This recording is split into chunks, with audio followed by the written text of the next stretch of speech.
Logo depois de mencionar a teoria cluster, a possibilidade da teoria cluster como sendo uma versão refinada da teoria de Frege e Russell, tá?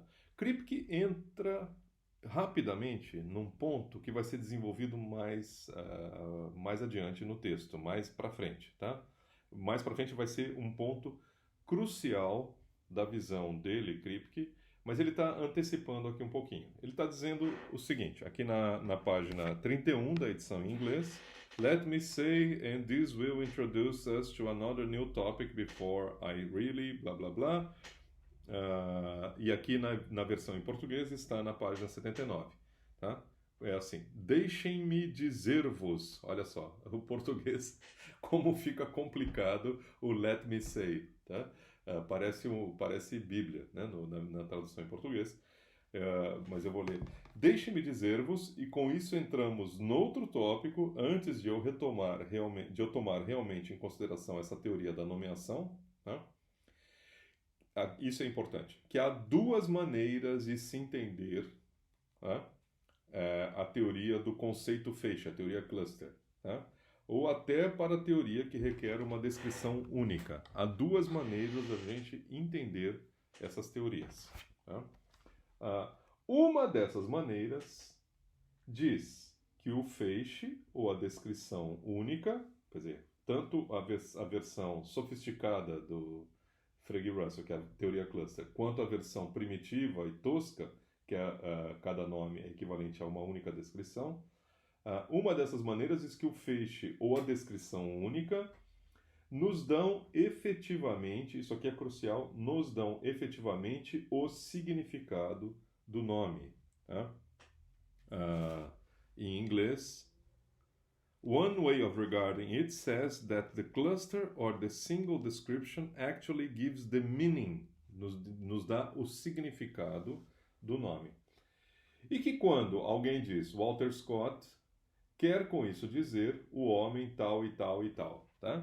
Quer dizer, o Walter Scott é um nome também de um autor famoso, né? O autor de Ivanhoe, de várias novelas clássicas, tá certo? Então, uma maneira de você olhar, vamos falar para a teoria simples de Frege e Russell, ou então para a teoria cluster, que em espírito é a mesma teoria, em detalhe é diferente, em grau de sofisticação é diferente, mas em espírito é a mesma teoria. Uma forma de você entender essa teoria é que a descrição definida, ou o cluster de descrições definidas, nos dão o significado do nome. Quer dizer, o nome significa aquelas descrições definidas. Portanto, as descrições definidas, a descrição ou as descrições, são um sinônimo do nome. Sinônimo. Sinônimo significa ter o mesmo significado. Você vai dizer, mas é evidente, esse é o único entendimento possível. É assim que eu entendi que Frege e Russell estavam procedendo, que o nome abrevia uma descrição definida, ou que para Frege o nome expressa o mesmo significado, que o mesmo sentido que uma descrição. Essa é a única maneira de entender, a primeira coisa que pode passar à sua cabeça. Mas não é a única maneira de entender. Há uma segunda maneira de entender, que é essa que o Kripke complementa em seguida, que é o seguinte. Numa outra, novamente na página 79, numa outra perspectiva, poderia dizer-se, acho que o português aqui seria poder-se-ia dizer, tá? Poder-se-ia dizer que apesar de a descrição não nos dar de certo modo, o significado do nome, tá? É ela que determina a sua referência e que apesar da expressão Walter Scott não ser sinônima de o homem tal e tal e tal, nem sequer sinônima da família, do cluster, né? Se é que alguma coisa pode ser sinônima de uma família, a família ou a descrição única são aquilo que usamos para determinar a quem é que alguém se refere quando diz Walter Scott. Ou seja, a segunda forma de entender, tá, a teoria cluster ou a teoria descritiva de Frege e Russell, que o Kripke está introduzindo aqui, é que a descrição, ou a família de descrições, o cluster de descrições, não dá propriamente o significado do nome, portanto não é um sinônimo do nome, mas é um instrumento de fixação da referência. Um instrumento para você fixar a referência. Tá? É como se fosse o seguinte, aqui está o nome, tá? E aqui estão as instruções de uso desse nome, tá certo? O nome Walter Scott, aqui vem com as instruções de uso. O autor de tal e tal e tal novela. Tá? A instrução de uso é simplesmente um mecanismo, segundo essa segunda perspectiva que o Kripke está introduzindo.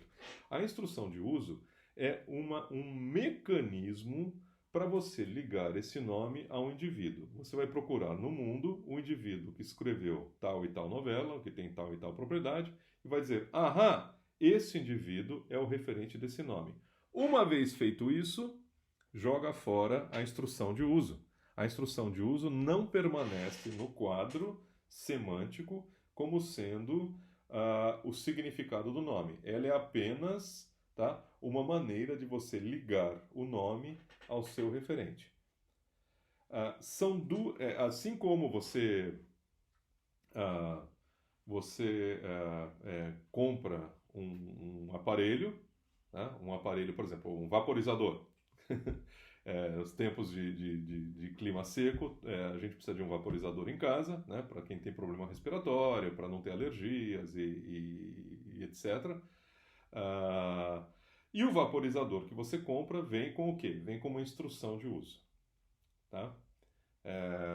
Encha com água a tal ponto, rosqueie de tal e tal maneira, ligue na tomada assim assado, ligue, deixe esquentando 5 minutos e aí pronto. Tá? Uma vez feito isso, quer dizer, as instruções são o quê? Uma maneira para você botar o vaporizador para funcionar, só que o resultado líquido, o resultado que você quer do vaporizador, não incluem as instruções de uso. Não é que o vaporizador vai funcionar dessa maneira, ele vai ficar jogando vapor, umidificando o seu ar e ao mesmo tempo te dando a mensagem da instrução de uso. Tá? Instrução de uso, você usou, jogou fora a instrução de uso. Tá? Você aprendeu a usar o vaporizador, você joga fora. A instrução de uso não permanece no panorama como sendo parte do efeito do vaporizador. Deixa eu dar talvez uma outra analogia, fazer uma outra analogia, uma outra metáfora. Né? Quando você compra um remédio qualquer, o remédio vem com a bula, tá certo? O resultado que você quer de um remédio, tá? É o efeito químico no seu organismo. É esse o resultado que você quer. Tá? Então, aqui tem um remédio, o que você quer, o valor que esse remédio tem é produzir um certo resultado no seu organismo. Aliviar uma dor, abaixar uma febre, tirar uma inflamação e assim por diante. Tá? Acalmar, tirar a ansiedade na véspera de prova, blá blá blá. Tá? Agora, existe um intermediário entre o remédio e o efeito químico, que são o quê? Que é a bula, as instruções de uso. As instruções de uso do remédio dizem: tome de 3 em 3 horas, tome 2 comprimidos por dia, não tome de jejum, blá blá blá blá. As instruções de uso, que são a bula, no final, aquilo lá não vai fazer parte do resultado final do remédio, porque você não vai engolir a bula, não é a bula que vai produzir efeitos no seu organismo. Tá? A bula é simplesmente uma indicação de como aquela substância pode ser levada a produzir o efeito e, no final das contas, o efeito que você está interessado é apenas o efeito químico do remédio no seu organismo. A bula é simplesmente um intermediário. Uma vez que o remédio produziu aquele efeito químico, você joga fora a bula. A bula não tem mais nenhuma utilização. Tá? Ela não é parte, digamos assim, do efeito do remédio, que você memorize a bula ou que a bula passe a fazer parte do seu sistema cognitivo, alguma coisa assim. Tá? Da mesma maneira, essa segunda forma de você olhar para nomes que Kripke está sugerindo, olhar para a relação entre descrição e nomes, é análoga. A descrição definida seria uma espécie, tá, de instrução para você conectar o nome com o seu valor semântico. No final das contas, a única coisa que te interessa associada ao nome é o valor semântico, vai ser o referente. Tá? A descrição, ou o cluster de descrições, isso pode ser visto apenas como um instrumento, mas não é parte da semântica do nome, não é parte do significado do nome, assim como a bula não é parte não é parte do efeito terapêutico do remédio. O efeito terapêutico do remédio está contido nos fármacos, nas substâncias químicas que estão ali, que fazem parte do remédio. A bula é simplesmente uma instrução, uma recomendação de como usar aquilo lá, de como botar aquilo lá para funcionar. Então, a descrição acompanhando o nome, ou o cluster de descrições acompanhando o nome, segundo essa perspectiva, pode ser visto como a bula do remédio, como um instrumento para fixar a referência, mas esse instrumento não permanece como sendo um valor semântico do nome. Portanto, ele não é o sinônimo do nome, ele não dá o significado do nome. Ele é como se fosse uma instrução para você chegar no significado do nome. O significado do nome é apenas e tão somente o objeto referido. Tá certo? Então, o que o Kripke está chamando a atenção aqui é que tem essas duas maneiras de você interpretar. Né? Para Frege e para Russell, e também para a teoria cluster de Wittgenstein e de John Searle, a descrição definida está fazendo as duas coisas. A descrição definida está, ao mesmo tempo, sendo uma instrução para você ligar o nome ao seu referente, mas, além disso, a descrição definida te dá o significado. Essa palavra é crucial aqui no nosso curso, tá? O significado do nome próprio. Então, o nome próprio tem um significado dado pela descrição definida. No caso de Frege, o significado é o sentido freguiano, tá? E esse, além de dar o significado, além de dar um sinônimo do nome, a descrição definida é um instrumento de fixação de referência. No caso de Frege, Russell e teoria cluster, as descrições ou conteúdo descritivo está fazendo as duas coisas. Está fixando a referência, uma primeira tarefa, e segunda tarefa está dando o significado. Tá? Mas você pode olhar para...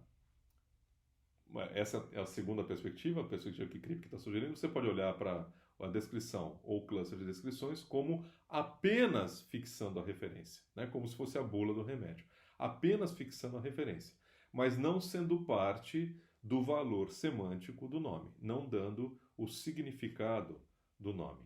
Tá? Então tem essas duas coisas. Porque ele está mencionando isso aqui e não desenvolve nesse momento. Mais adiante, no texto, vai ficar claro por que ele fez isso. Porque, mais adiante no texto, quando ele der um argumento para o fato de que nomes não podem ser sinônimos de descrições definidas, portanto, um argumento frontalmente contra a visão de Frege, a visão de Russell, tá? Ele vai dizer, mas espera aí, o nome não é sinônimo de uma descrição definida, mas como é que a gente usa descrições muitas vezes para fixar a referência do nome? Ele vai dizer, pois é, porque tem essas duas funções diferentes, mas são funções diferentes. Uma função é fixação do nome, ou seja, a descrição definida é um mero instrumento, é bula de remédio, ou é como se fosse uma ferramenta, tá?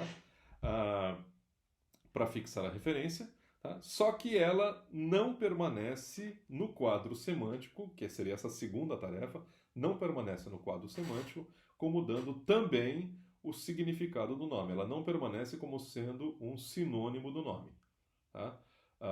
Ele vai argumentar mais adiante que descrições definidas então podem fazer a primeira tarefa, que é a tarefa de ser um instrumento de fixação de referência, uma instrução de uso, uma bula de remédio, tá?